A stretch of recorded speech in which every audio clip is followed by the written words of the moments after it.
Devil's Details, Part 1. All right, guys, this is the beginning of the Devil's Details series, going through how I program for class for King William District CrossFit. Today, we will be going over the heavy day. The first thing I do for each week is program the heavy day for that week. Before I get into that, let me just say thank you to everyone who took the time to watch and listen to the first video I made last week. I very much took to heart all the feedback I got. It means a lot to me that you guys would take the time to listen and then share what you think about the subject matter, and I will very much value that going forward. It will have a huge impact on where we go with this and what I talk about, so please continue to do so. Let me start out this with a quick story. I took my L1 back in 2008 in San Diego. I was living in Chicago at the time, and myself and an old college buddy, Jay, who now owns Lake Forest CrossFit north of Chicago. We flew out to San Diego and took our L1 there. Dave Castro taught my L1.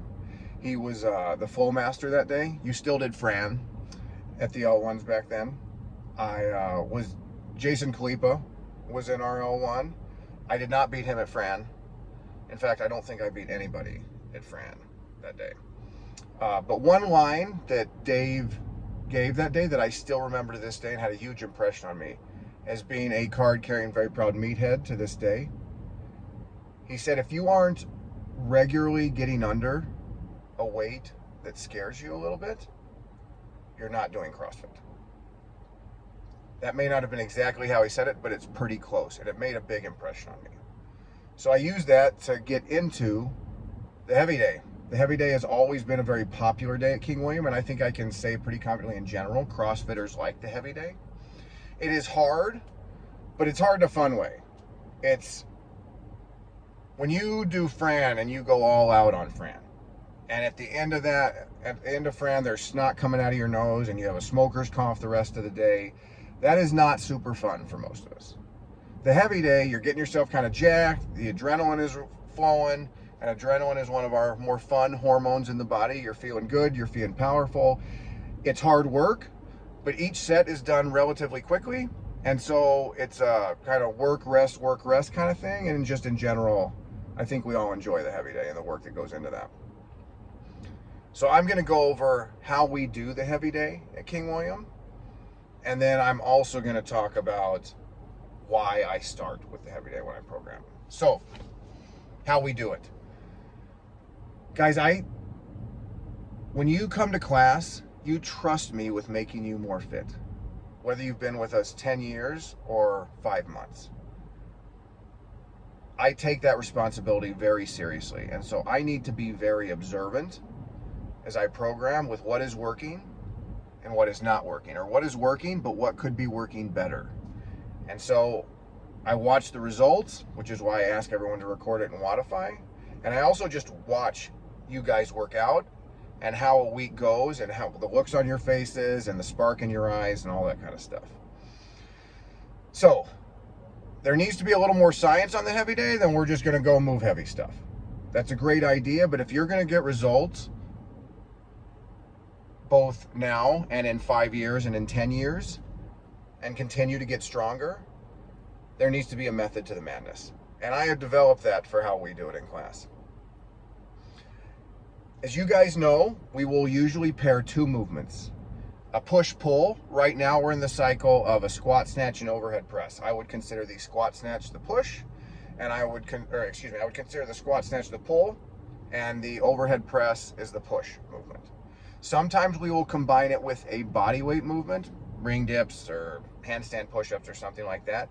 In that format, the sets and reps is going to be a little bit different, because when we do the weight, as you guys know, we go down in reps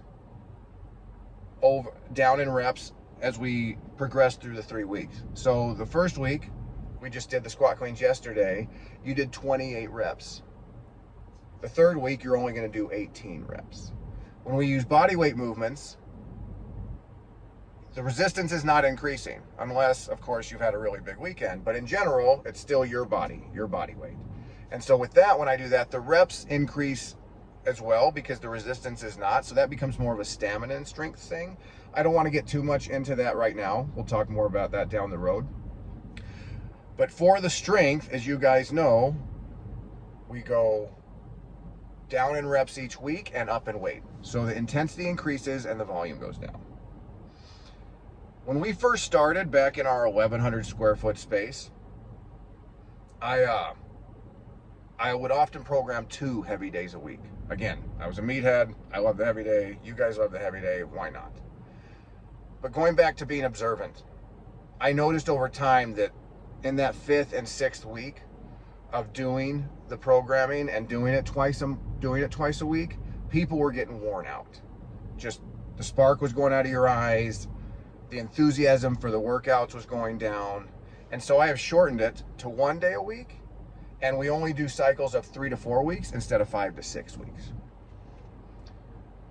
What makes CrossFit work over the long haul?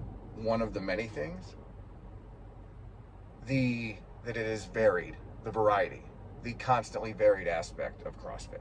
So how do I combine the constantly varied part while still progressing movements to make you actually stronger in various body parts and various movement patterns?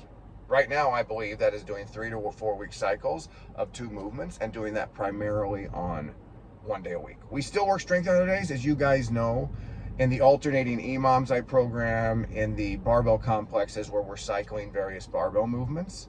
We still do that at other times in the week, and you may or may not have noticed this, but like after we do this squat clean cycle, you will probably see clean complexes, not probably, you will see clean complexes in either EMOMs or just as a complex down the road, because once I've built that strength, I want to keep testing it, but it is with less volume.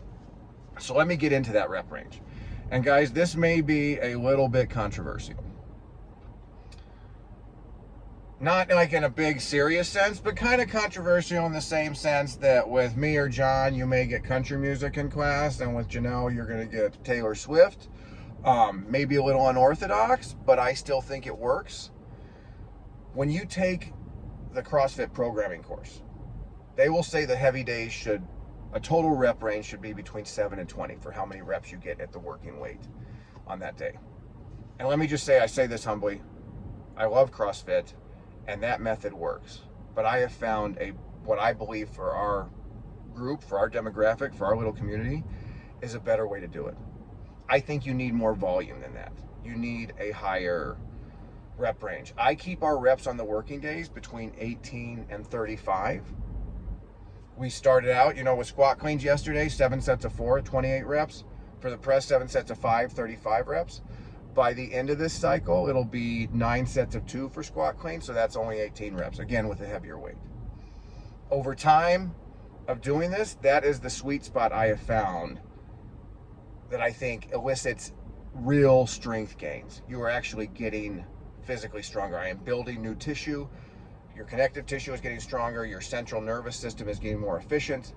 I'm actually making you stronger in that rep range. Lower rep ranges, again, I think are good for maintenance that I'll use after we go through that strength cycle or around the open when I'm just trying to maintain strength. But I don't think it gets as much results as this 18 to 35 rep range. Enough about the how. Now let's get into the why I do the heavy day first. Guys, if I do the heavy day right, it has a long-lasting impact.